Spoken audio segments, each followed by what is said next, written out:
Alasan kenapa John Cena pensiun. Bayaran The Rock di WWE tahun 2024. Jey Uso itu berharga untuk WWE. Dan masih banyak lagi.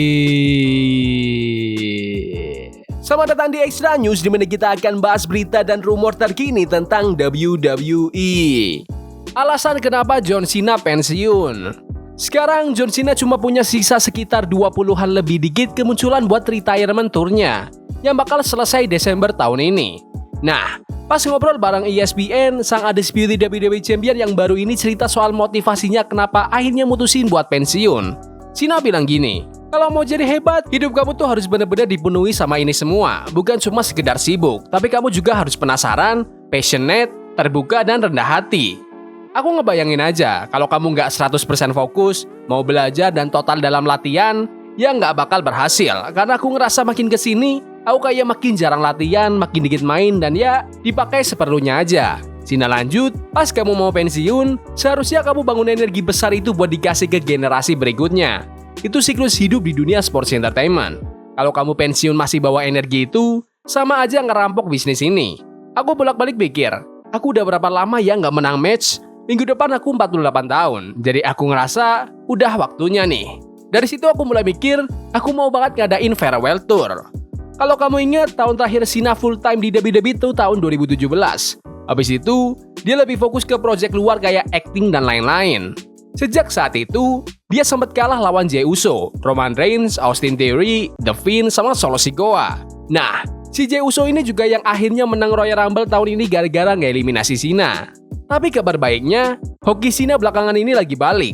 Mulai dari menang di Elimination Chamber, terus ngeraih kemenangan besar di WrestleMania 41. Sekarang, Cena resmi jadi undisputed WWE Champion. Dan musuh pertama yang udah ngantri, siapa lagi kalau bukan rival lamanya Randy Orton. Gila, seru banget ini bakalan. Menurut kalian, apakah John Cena akan berakhir sebagai bintang WWE terbaik sepanjang masa? Komen di bawah. Bayaran The Rock di WWE tahun 2024. Dwayne The Rock Johnson yang sekarang duduk di Dewan Direksi TKO, induk perusahaannya WWE, tahun lalu dapat sekitar $900.000 atau 15,1 miliar rupiah dari royalti. Plus $2,6 juta atau 43,8 miliar rupiah buat reimbursement biaya perjalanan. Ini semua tercatat resmi di laporan tahunan SEC mereka. Menurut kalian, apakah itu bayaran yang sesuai untuk The Rock? Komen di bawah. Jey Uso itu berharga untuk WWE. Di Royal Rumble 2025 kemarin, Jey Uso benar-benar ngeguncang dunia wrestling pas dia sukses ngelebar keluar John Cena dan dapetin tiket emas buat World Title Match di WrestleMania 41. Tapi ya gitu, dunia langsung kepecah dua. Ada yang excited banget, ada juga yang ngerasa Jey belum siap buat stage gede itu. Pas tampil di acara Shaq Wrestling, Paul Heyman, WWE Hall of Famer dan mantan booker ECW, langsung ngebela Jey Uso dari semua kritik yang muncul. Heyman bilang, orang-orang bilang, Jey Uso mengecewakan, gak sesuai ekspektasi, hype-nya kayak ngedrop. Serius nih, berdasarkan apa? Jey ini ngangkat angka revenue, dia jualin tiket, dia bikin merch laku keras, dia gerakin bisnis. WWE ini perusahaan publik bro, kalau revenue gede, saham juga naik. Jadi mana buktinya kalau Jey itu gagal? Yang bilang dia gagal tuh, maaf ya, gak tahu apa-apa. Menurut Heyman, Jey itu udah jadi aset gede buat WWE. Dari jualan kaos, tiket, sampai rating TV, semuanya naik karena dia. Di merch, Jey stabil banget di posisi ke-1 dan kedua paling laris, dari sebelum Royal Rumble sampai sekarang. Untuk tiket, Jey ada di top 3 seller. Viewership juga katanya tembus langit, dari segi per quarter sampai per menit ratingnya. Dan sekarang, Jey Uso resmi jadi WWE World Heavyweight Champion. Menurut kalian, apakah Jey Uso itu lebih berharga ketimbang Gunther untuk WWE? Komen di bawah. Liv Morgan dan Raquel Rodriguez sindir fans yang bau. Liv Morgan sama Raquel Rodriguez sempat ngobrol seru bareng Adrian Hernandez dan topik yang mereka bahas agak kocak sih soal kebersihan para fans. Pas ditanya pernah ketemu fans yang baunya kurang enak atau enggak, Liv langsung blak-blakan. Kalian tuh kotor apa gimana sih? Mandilah, apa susahnya coba? Terus Raquel juga ikutan nimbrung dengan gaya santai. Sebagai cewek yang tinggi, aku bersyukur banget sih setinggi ini. Jadi aku aman dari bau ketiak orang-orang.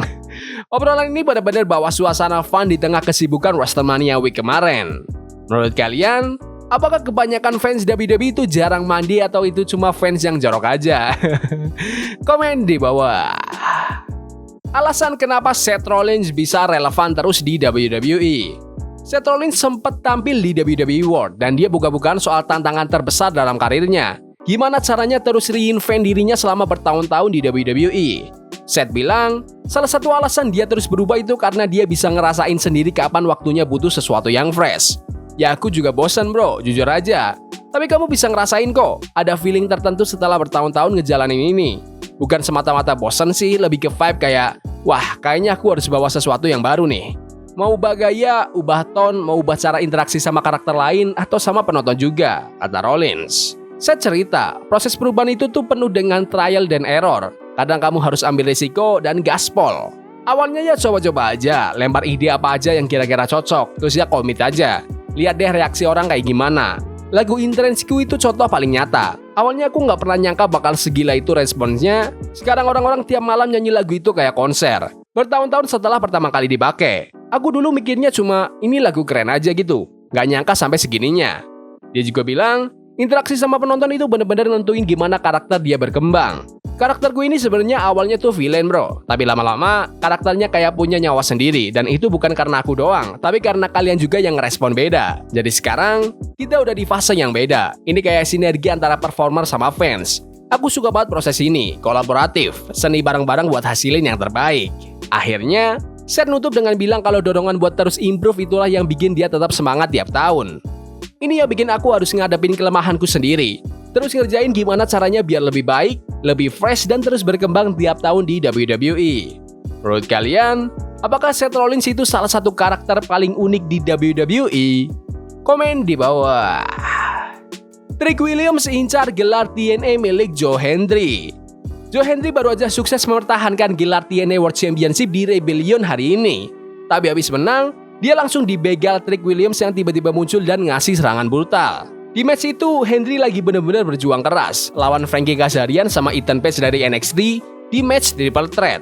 Padahal Hendry ini lagi cedera rotator cuff, tapi dia tetap gaspol. Tapi pesta kemenangannya nggak berlangsung lama. Trick Williams tiba-tiba nongol, langsung serang Hendry dari belakang. Dia tambah lagi kasih finishing trick shot nih, terus berdiri gagah di atas Hendry yang udah terkapar. Feud ini kayaknya bakal lanjut nih, karena minggu lalu, Hendry juga sempat muncul di NXT.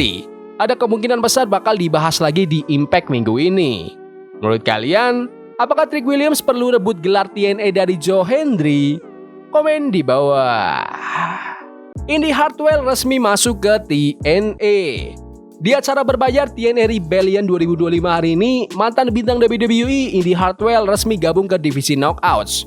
Di interview di pinggir ring, Indy bilang, kalian bisa dengar sendiri fansnya. Ini benar-benar mimpi jadi kenyataan buatku. Aku mau bilang, ini resmi. Indy Hartwell udah resmi cross the line.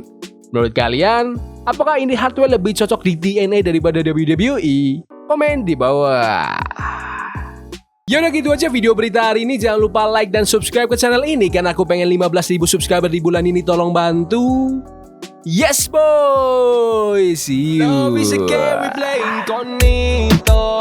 Forbidden fire on Nico. Burning for love we can.